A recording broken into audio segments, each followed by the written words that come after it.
সামনেই এসে গেল রাখি পূর্ণিমা বা রক্ষাবন্ধন। আর তাই ভাই বোনের মিষ্টি মধুর সম্পর্কের আনন্দকে আরো একটু বাড়িয়ে তোলার জন্যই আমি নিয়ে চলে এসেছি আজকের আমার বেকিং ক্লাসে ভাই বোনের মিষ্টি সম্পর্কের মতোই মিষ্টি আর দুর্দান্ত স্বাদের একটা ফিউশন কেকের রেসিপি নিয়ে, যাকে আমরা মিঠাই কেক বা রসমালাই কেক বা কেসার রাবড়ি মালাই কেকও বলতে পারি। কেকটা আমরা বানাবো এগলেস আর ওভেন ছাড়া। আর এই দুর্দান্ত ইন্ডিয়ান মিঠাই ফ্লেভার হওয়ার জন্য এটা তোমরা জন্মাষ্টমীতে গোপালের ভোগের জন্য বানাতে পারো।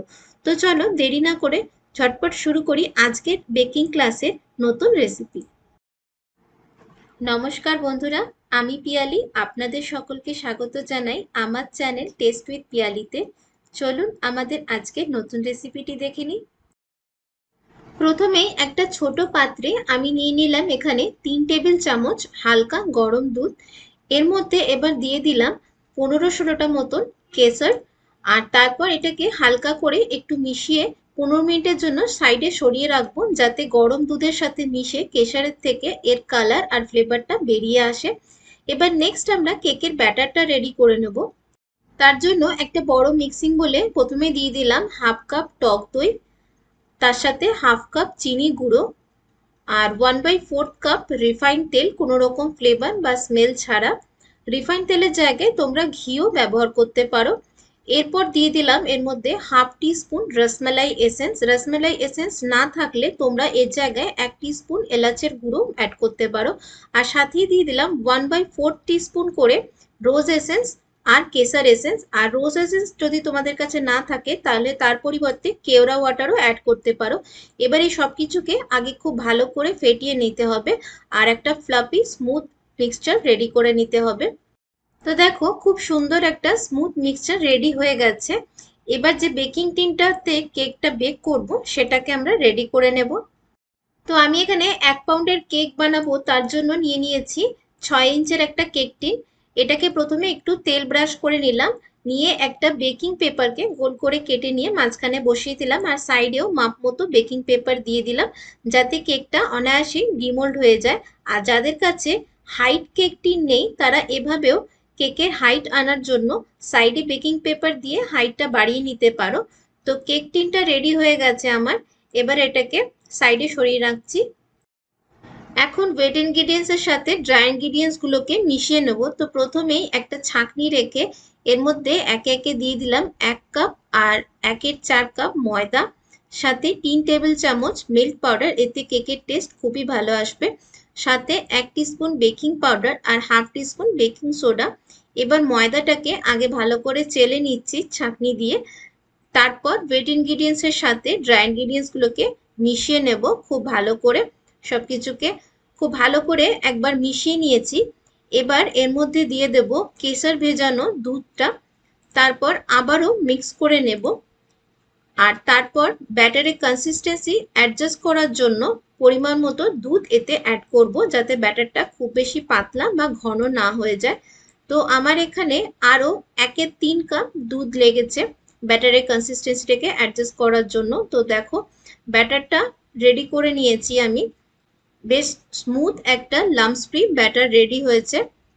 এবার এর মধ্যে আমি দিয়ে দিলাম 1/4 টিস্পুন এলাচের গুঁড়ো আর কিছু টুকরো করে কেটে নেওয়া আমন্ড আর পেস্তা, আর সাথে কিছু ড্রাই রোজ পেটালস। এরপর আরো একবার খুব হালকা হাতে সবকিছুকে মিক্স করে নিলাম। আর যেহেতু রসমালাই কেক বানাচ্ছি তাই রসমালাইয়ের মতো কালার আনার জন্য আমি এর মধ্যে অ্যাড করছি 2 drop yellow jail food colour. তোমরা চাইলে এটা স্কিপ করতেও পারো। তো ব্যাটারটা এখন ফাইনালি মিক্স করা হয়ে গেছে। আর এবার আগে থেকে রেডি করা কেক টিনে ব্যাটারটাকে ঢেলে দিলাম। তো দেখো একদম রিবন কনসিস্টেন্সির ব্যাটার হয়েছে। তো ব্যাটারটা ঢেলে নেওয়ার পরে কেক মোল্ডটাকে এভাবে কিছুটা ট্যাপ করে নিচ্ছি, যাতে ভেতরে কোনো এয়ার বাবলস হয়ে থাকলে সেটা বেরিয়ে যায়। আর এবার এই কেকটাকে বেক করে নেব। তো আমি এখানে ওভেন ছাড়া কড়াইতে কেকটা বেক করে নিচ্ছি। তো কড়াইটাকে আমি আগে থেকেই প্রিহিট করে রেখে দিয়েছি 5 মিনিটের জন্য হাই ফ্লেমে। এবার কেক মোল্ডটাকে বসিয়ে দিয়ে ঢাকা দিয়ে এটাকে বেক করে নেব। তো পুরো 35 মিনিট পর ঢাকা খুলে কেকটাকে চেক করে দেখে নেব ঠিক মতন বেক হয়েছে কিনা। তো দেখো কাঠিটা একদম পরিষ্কার বেরিয়ে এসছে। এর মানে কেকটা একদম ভালোভাবে বেক হয়ে গেছে। এবার এটাকে কড়াই থেকে বের করে রাখবো। এবার মালাই দুধ বানানোর জন্য একটা সসপ্যানে আমি এখানে দিয়ে দিলাম 2 কাপ দুধ। দুধটা কিন্তু আগে থেকেই জাল দিয়ে রাখা। এরপর এর মধ্যে দিয়ে দিলাম কিছুটা কেশর, তার সাথে হাফ টিস্পুন এলাচের গুঁড়ো, 3 টেবিল চামচ চিনি আর 2 টেবিল চামচ মিল্ক পাউডার। এবার এগুলোকে প্রথমে একটু মিশিয়ে নেব ভালো করে। তারপর গ্যাস অন করে দুধটাকে ফুটতে দেব। তো প্রথমে কিছুটা হাই ফ্লেমে রেখেই দুধটাকে ফুটিয়ে নেব। তারপর দুধটা একবার ফুটে গেলে গ্যাসের ফ্লেমটাকে লো টু মিডিয়ামে রেখে দুধটাকে আরো বেশ কিছুক্ষণ ফুটিয়ে নেব, যাতে দুধটা বেশ ভালোভাবে ঘন হয়ে যায়, রাবড়ি দুধ তৈরি হয়। মাঝে মাঝে একটু একটু নেড়ে দেব দুধটা, যাতে তলা না ধরে যায়। আর দুধের পরিমাণটা অর্ধেক হওয়া পর্যন্ত দুধটাকে ফুটিয়ে নেব, বেশ ঘন হওয়া পর্যন্ত। তো দেখো প্রায় আধা ঘন্টা পর দুধটা এখন অনেকটাই ঘন হয়ে গেছে আর পরিমাণটাও অনেকটাই কমে গেছে। এই দেখো দুধটা কতটা ঘন হয়েছে। এই স্টেজে এর মধ্যে দিয়ে দেব কিছুটা টুকরো করে কেটে রাখা আমন্ড আর পেস্তা, রসমালাইয়ের ফ্লেভার আনার জন্য। তারপর আরো কিছুক্ষণ ফুটিয়ে নেব, যাতে ড্রাই ফ্রুটসের ফ্লেভারটা দুধের মধ্যে মিশে যায়। তো রাবড়ি দুধটা এখন একদম রেডি হয়ে গেছে। এটাকে চেক করার জন্য দেখো আমি চামচের গায়ে আঙুল দিয়ে একটা দাগ টানছি। আর দাগটা টানার পর দেখো দাগটা একদম অ্যাকুরেট থাকছে, দুপাশ থেকে দুধটা এসে মিশে যাচ্ছে না। তো এবার গ্যাসের ফ্লেমটা বন্ধ করে দেবো, দুধটা আর ফোটানোর দরকার নেই। তো এদিকে কেকটা অনেকটাই ঠান্ডা হয়ে গেছে, খুব বেশি ঠান্ডা করার দরকার নেই। কেকটা ডিমোল্ড হতে পারবে ততটা ঠান্ডা হলেই হবে। তো দেখো আমি কেকের সাইডের যে কাগজগুলো দিয়েছিলাম সেগুলো সরিয়ে নিলাম, আর কেকটাকে এবার কত সহজে ডিমোল্ড করে নিলাম দেখো। আর দেখেই বুঝতে পারছো তোমরা যে কেকটা কতটা সফট আর স্পঞ্জি হয়েছে, আর কেকের হাইটটাও বেশ ভালোই হয়েছে, আর খুবই ময়েস্ট আর স্পঞ্জি কেক হয়েছে। এবার কেকটাকে আমি একটা প্লেটে রেখে দিয়ে কেকের ওপরে একটা কাঠি বা কাঁটা দিয়ে এভাবে প্রিক করে নেব, যাতে কেকের ওপরে এরকম ছোট ছোট হোলস তৈরি হয়।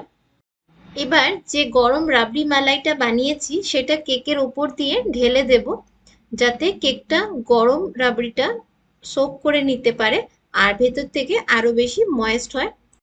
যেহেতু রসমালাই কেক তাই ওপর থেকে আরো কিছু ড্রাই নাটস ছড়িয়ে দিলাম কেকের ওপর থেকে, আর কিছু রোজ পেটালস।